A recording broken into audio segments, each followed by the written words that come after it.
Hello बच्चों, let's read this question. The question says Part A, state Kharash law of independent migration of ions. Why does the conductivity of a solution decreases with dilution? Part B, E0 copper and E0 silver is given respectively. Make a cell whose EMF is positive. If concentration of Cu2 positive is 0.01 molar and E cell at 25 degrees Celsius is 0, calculate the concentration of Ag positive. The key concept of this question is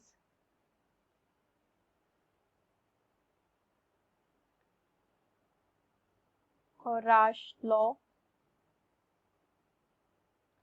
and Nernst equation.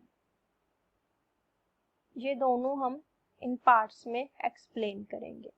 सो हमारे पास part a definition है Kohlrausch law की. Kohlrausch law of independent migration of ions states that the limiting molar conductivity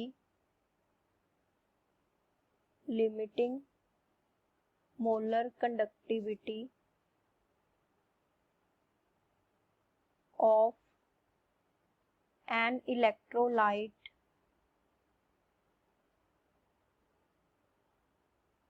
can be represented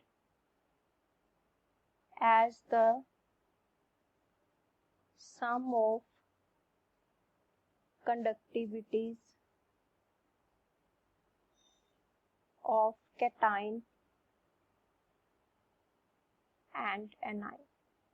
तो हमारे पास जो हमारा खौराश law है वो हमें क्या डिफाइन करता है. जो हमारा इलेक्ट्रोलाइट है उसकी लिमिटिंग मोलर कंडक्टिविटी को हम रिप्रेजेंट कर सकते हैं एज अ सम. किसकी कंडक्टिविटी? उसके कैटाइन एंड एनाइन के. इसको हम एक एग्जांपल की हेल्प से समझ सकते हैं. जैसे फॉर एग्जांपल हमारा इलेक्ट्रोलाइट है NaOH. तो इसकी जो लिमिटिंग मोलर कंडक्टिविटी है means delta naught, it is represented as the sum of its cation. Cation क्या है? Na positive and its anion which is OH negative. So this is called the Kharash law. अब हमसे पूछा गया है why does the conductivity of solution decreases with dilution. तो इसका ही second part है. अगर हम बात करें कंडक्टिविटी की, जो हमारी कंडक्टिविटी है वो किस पे डिपेंड करती है? वो डिपेंड करती है नंबर ऑफ आयंस के ऊपर. नंबर ऑफ आयंस के ऊपर. अगर हमारे पास सॉल्यूशन में डाइल्यूशन हो रही है तो इसका मतलब क्या हुआ कि per unit ions get decreases. क्योंकि डाइल्यूशन का मतलब क्या होता है? Addition of water. तो इसका मतलब जो पर यूनिट एरिया है आयंस वो डिक्रीज हो जाएंगे.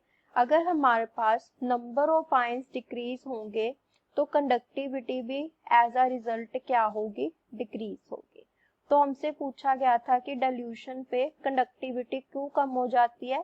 तो इसका रीजन हमारा क्या होगा? Because number of ions get decreases. क्योंकि आयंस डिक्रीज हो जाते हैं इसकी वजह से कंडक्टिविटी डिक्रीज हो जाती है. नेक्स्ट हमारे पास जो पार्ट बी है उसमें हमें कॉपर और सिल्वर का रिडक्शन पोटेंशियल गिवन है. हमने सेल बनाना है जिसका EMF पॉजिटिव हो. तो हमारे पास जो EMF है किसी भी सेल का वो पॉजिटिव कब होता है? जब हमारी कैथोड पे रिडक्शन होती है और एनोड पे ऑक्सीडेशन होती है. अब हमारी कैथोड पे रिडक्शन किसकी होगी? जिसका सेल पोटेंशियल ज्यादा होगा as compare to the other compound. तो हमारे पास जिसका रिडक्शन पोटेंशियल ज़्यादा है उसकी रिडक्शन होगी और दूसरे की क्या होगी, ऑक्सीडेशन। अगर हम देखें तो हमें क्या गिवन है, कॉपर का जो रिडक्शन पोटेंशियल है वो हमें गिवन है 0.337 वोल्ट और जो हमारा सिल्वर है उसका हमें गिवन है 0.799 वोल्ट। तो इसका मतलब सिल्वर का रिडक्शन पोटेंशियल ज़्यादा है तो ये कैथोड पे होएगा, मतलब इसकी रिडक्शन होएगी, और जो हमारा कॉपर है वो एनोड पे प्रेजेंट होगा और इसकी ऑक्सीडेशन होगी। तो सेल को कैसे रिप्रेजेंट करेंगे, metal, it's ions, left side हम वो लिखते हैं जिसकी ऑक्सीडेशन होनी होती है, और सेंटर में हम लिखते हैं सॉल्ट ब्रिज को रिप्रेजेंट करते हैं by two parallel lines, this is salt bridge. और राइट साइड पे जिसकी रिडक्शन होनी है, तो रिडक्शन किसकी होनी है, हमारी सिल्वर की, तो पहले इसने लूज किया हुआ है, बाद में ये गेन कर लेगा। तो ये हमारा सेल बन गया जिसका ईएमएफ पॉजिटिव है। अब हम ईएमएफ निकाल के भी देख सकते हैं। तो ईएमएफ कैसे निकालेंगे हम, ई नोट सेल, उसका फॉर्मूला होता है ई नोट जो कैथोड पे है माइनस ई नोट जो एनोड पे है। तो कैथोड पे हमारा क्या है, सिल्वर है, तो सिल्वर का रिडक्शन पोटेंशियल क्या था 0.799, एनोड पे हमारा क्या है, कॉपर है, तो इसको हम माइनस करेंगे तो क्या आ गया 0.462 वोल्ट, और ये हमारा क्या आया है, पॉजिटिव। अब हमने सेकंड पार्ट में क्या करना है, कंसंट्रेशन ऑफ कॉपर हमें गिवन है, ई सेल 0 गिवन है, calculate the concentration of Ag positive. तो हमने Ag पॉजिटिव की कंसंट्रेशन फाइंड करनी है। तो इसके लिए जो हमारे पास यूज होगी वो क्या फॉर्मूला यूज होगा, नर्स्ट इक्वेशन। सो नर्स्ट इक्वेशन क्या होती है, इसे अगर हम डिफाइन करें तो नर्स्ट इक्वेशन होती है हमारी E cell electrode potential of cell is equal to standard reduction potential of cell minus, अगर हमारे पास 25 डिग्री सेल्सियस गिवन है तो स्टैंडर्ड यूज हो जाती है, उसके लिए 0.059 upon n, where n is the number of electron, log of ऊपर आएगी जिसकी ऑक्सीडेशन हो रही है उसकी कंसंट्रेशन, और नीचे आएगी जिसकी रिडक्शन हो रही है।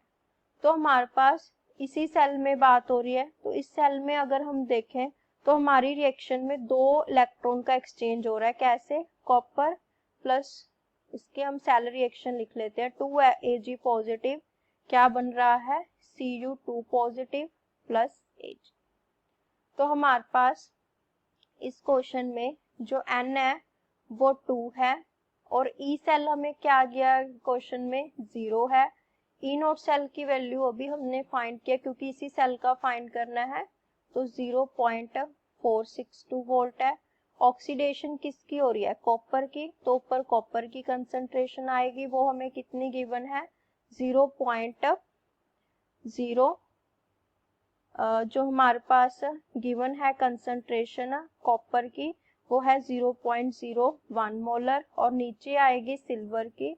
अब हमारे पास यहाँ पे कितने हैं, 2 सिल्वर आयंस यूज हो रहे हैं, तो यहाँ पे स्केयर आ जाएगा क्योंकि जो भी स्टोकोमेट्रिक कोफिशिएंट है वो रेज टू द पावर में चला जाएगा। तो हमने ये सारी वैल्यूज इस इक्वेशन में पुट करनी है, तो हमारे पास क्या आ जाएगा, ई सेल हमारा 0 है, ई नोट सेल की वैल्यू हमारी क्या आई थी 0.462 minus 0.0591 upon n, number of electron कितने एक्सचेंज हो रहे हैं 2, लॉग ऑफ ऊपर हमारे पास कॉपर और नीचे हमारे पास सिल्वर, तो हमारे पास यहाँ से log of Cu2 positive upon Ag positive is equal to किसके आ गया 0.462 मल्टीप्लाई 2 अपॉन 0.0591, और हमारे पास यहाँ से इसे अगर हम सॉल्व करेंगे तो इसकी वैल्यू आएगी 15.6345। अब यहाँ पे लॉग है तो उधर जाके क्या हो जाएगा, ये anti log Cu2 positive upon इसका अगर हम एंटीलॉग निकालें तो हमारे पास वैल्यू आएगी 4.310 इंटू 10⁻⁵। कॉपर की कंसंट्रेशन पता है 0.01 पुट कर देंगे यहाँ पे Ag2 positive square is equal to 4.310 into 10⁻⁵। अगर हम इसे इक्वेशन को कंप्लीट सॉल्व करते हैं तो हमारा आंसर आएगा Ag पॉजिटिव की कंसंट्रेशन 1.523 इंटू 10⁻⁻9 मोलर। तो ये हमारा क्या आ गया, फाइनल आंसर आ गया। So this is the final answer. Hope you understand. Best of luck.